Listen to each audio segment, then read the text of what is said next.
Балалар, қазір біз сендермен жеге әдісі арқылы топқа бөлімді балайық. Ал келе ойындар. Инабат ясмина келе береміз. Бір-екі оқушыдан келіп алып, қай топқа кім? Қазір біз сендермен үлкенді пысықтау мақсатында көбейту кестесін қайталап алайық. Ендеше қазір жұмыртқа әдісі арқылы біз сендермен осы көбейту кестесін қайталайық. Бірінші топтан, әр топтан бір оқушыдан келсін. Бірінші топтан Инабат келе ғой, екінші топтан Ясмина келе ғой. Бірінші Инабаттан бастайық. Таңдаймыз. Оқи ғой. 5 көбейту 8. Жауабы болады 40. Так, сен нешінші топсың? Бірінші топ. Ага, жақсы. Келесі Ясмина. 5 көбейту 5. Жауабы қанша болады екен 5-ке көбейту? 25. Жақсы. Келесі оқушы келеді. Фатима. Мына жақтан Ақнұр келсін, екінші топтан. Келе қойыңдар. Тез балалар. Кез келген көбейту жұмыртқаны аламыз. Егер де дұрыс жауап берсек, онда жұмыртқамызды жарып табаға салып отырамыз. Иә? Ал. 4 көбейту 2 тең 8. Бар ма екен? Қараймыз. Жауабы 8 деген. Жақсы, отыра ғой. 2 көбейту 9. Қанша болады? 17. Жақсы. Балалар, дауыстарымызды қаттырақ шығарып сөйлейміз, иә? Келесі кім Әлімжан келе ғой? Мына жақтан Дариға келсін, екінші топтан. Тездетейік.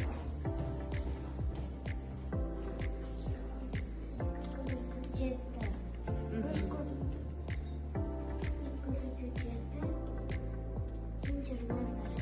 Жақсы. Келесі 3 көбейту 9. Тең болады 27. Өте жақсы. Келесі бізде екінші топта Медина қалды. Келе ғой Медина. Кез келген көбейту кестесін, кез келген жұмыртқаны қандай ғой? 8 көбейту 3 тең болады 24. Иә. Жақсы. Жақсы. Жарайсыңдар балалар.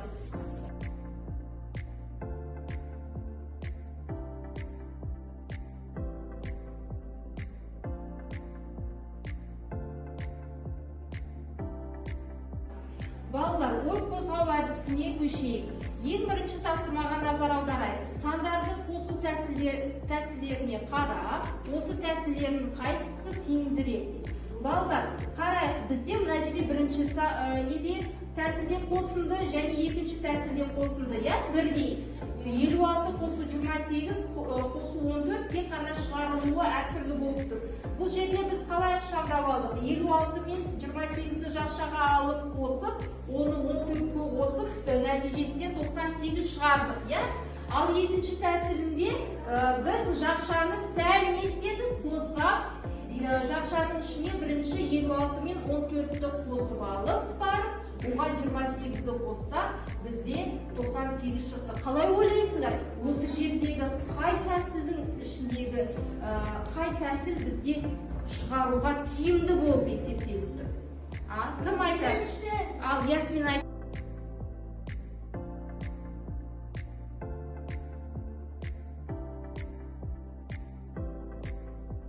Тұрамыз. Жақсы. Фатима, сен қызыл асықтағы тапсырманы орындайсың. Медина, сен жасыл асықтағы тапсырманы. Ала қойыңдар. Бұл жерде өрнектерді есептемей-ақ салыстырамыз. Кәнеке, Медина оқи ғой. 7 көбейту 4 7 қосу 4-ке.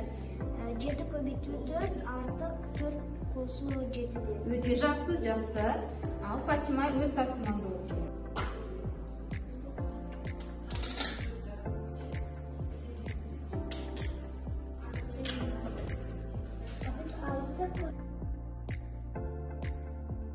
Азайту 15. Тең бізде болады 15. Қане көрейік, 5-ті бастық. Дұрыс.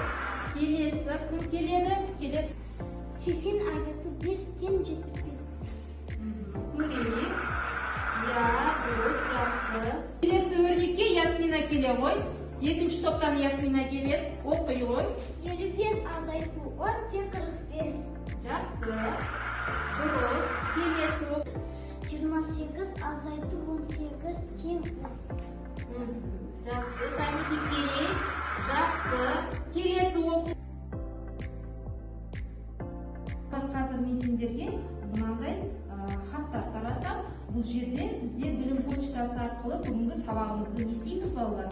Қорытындылайтын боламыз, кері байланыс жасайтын боламыз. Қараймыз, мына жерде өздерінің аты жөндерін жазасыңдар. Бүгінгі сабақ сендерге ұнады ма? Ұнаса не себепті, қай тұстар ұнады? Сабақ түсінікті болды ма ең бастысы? Бүгінгі тақырыпты толық меңгере білдіңдер ма?